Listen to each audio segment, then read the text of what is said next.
असलामुअलैकुम दोस्तों, तुसी वेख रहे हो पाक पंजाब टीवी ते मैं हाँ तुहाडा दोस्त अब्दुल वाहिद।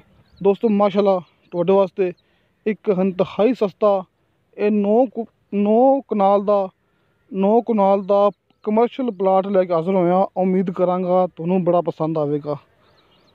दोस्तों इस प्लाट के बिल्कुल नाल ही आपां तुहानू भरावां नू एक पहले भी प्लाट दिखा चुके हैं, वो भी माशाल्लाह बड़ा अच्छा सी ते यह भी प्लाट माशाल्लाह बहुत ही अच्छा है, क्योंकि दोवां दा इक्को ही मकाम है।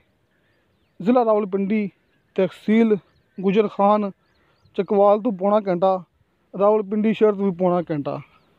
मौजा जातली स्टाफ जरा प्लाट आप तुहानू भरावां नू पहले दिखाया सी, वो बिल्कुल जातली स्टाफ के उपर सी।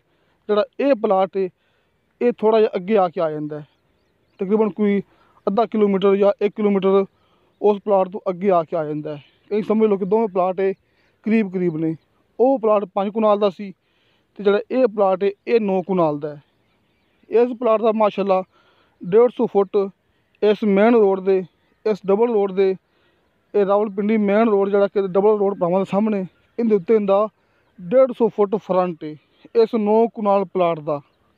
इंतहाई सस्ता प्लाट जिहड़े दोस्त कहंदे सी कि खास तौर पर ये पेट्रोल पंप, ये फैक्ट्री वगैरह, होटल वगैरह कोई भी कारोबार इत्थे आपां शुरू कर सकने हैं, क्योंकि ऐसी ज़मीन मौके पर बहुत घट मिलती है कि 9 कनाल दे विच आपां इत्थे सकून नाल पेट्रोल पंप, कोई भी फैक्ट्री वगैरह या कोई भी कारोबार आपां इत्थे मौके पर शुरू कर सकने हैं, क्योंकि कोई लिंक रोड नहीं हैगा। आप भरावां नू दिखा रहे हैं कि वड्डा डबल रोड है, ये रावलपिंडी वाला मेन रोड है।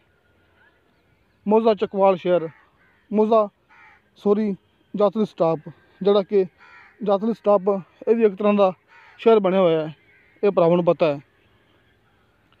इसके बिल्कुल सामने एक फैक्ट्री बनी हुई है, आप वो भी भरावां नू दिखाने हैं कि यह नहीं कहना कि इत्थे आस पास कुछ है नहीं गा। वेखो दोस्तों बिल्कुल सामने इस रोड के दूसरी तरफ फैक्ट्री बनी हुई है कि इत्थे आपां भी कोई भी कारोबार शुरू कर सकने हैं।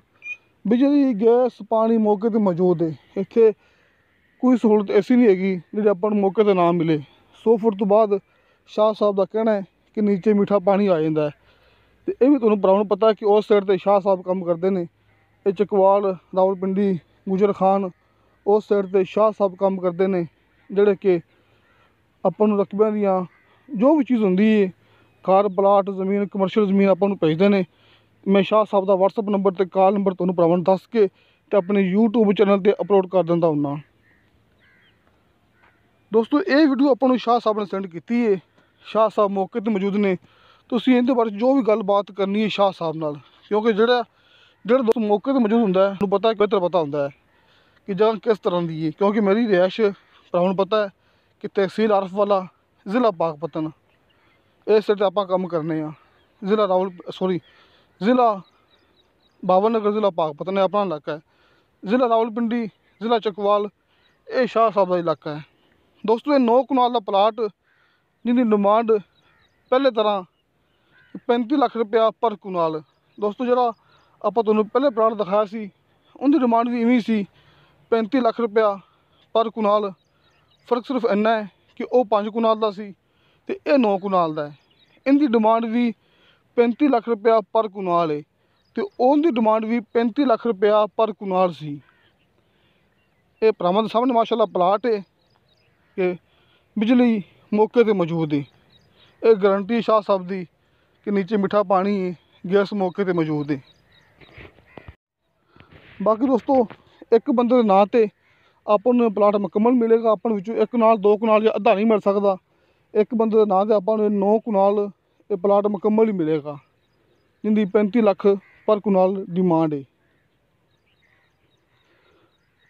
शाह साहब का WhatsApp नंबर ते कॉल नंबर तुहानू सामने स्क्रीन पर नज़र आया होना है।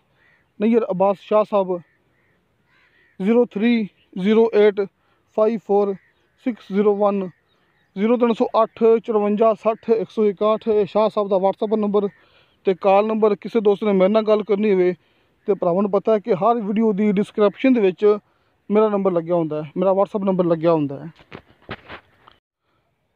तो दोस्तों तुसीं आखिर ते एक गल लाजमी याद करनी है, याद रखनी है ਜਿਹੜਾ ਮੈਂ ਹਰ ਮੂਵੀ ਦੱਸਦਾ ਹੁੰਨਾ, ਆਪਾਂ ਸਿਰਫ ਭਰਾਵਾਂ ਨੂੰ ਉਹ ਚੀਜ਼ ਦਿਖਾਣੀ ਆ ਜਿਹੜੀ ਕਿ ਬਰਾਏ ਸੇਲ ਹੁੰਦੀ ਏ।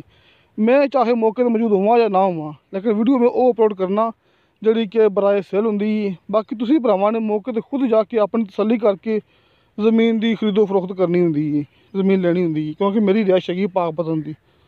ਤੇ ਦੋਸਤੋ, ਇਨਸ਼ਾ ਅੱਲਾਹ ਤਾਲਾ ਮਿਲਾਂਗੇ ਅਗਲੀ ਵੀਡੀਓ 'ਤੇ। ਖੁਦਾ ਹਾਫਿਜ਼।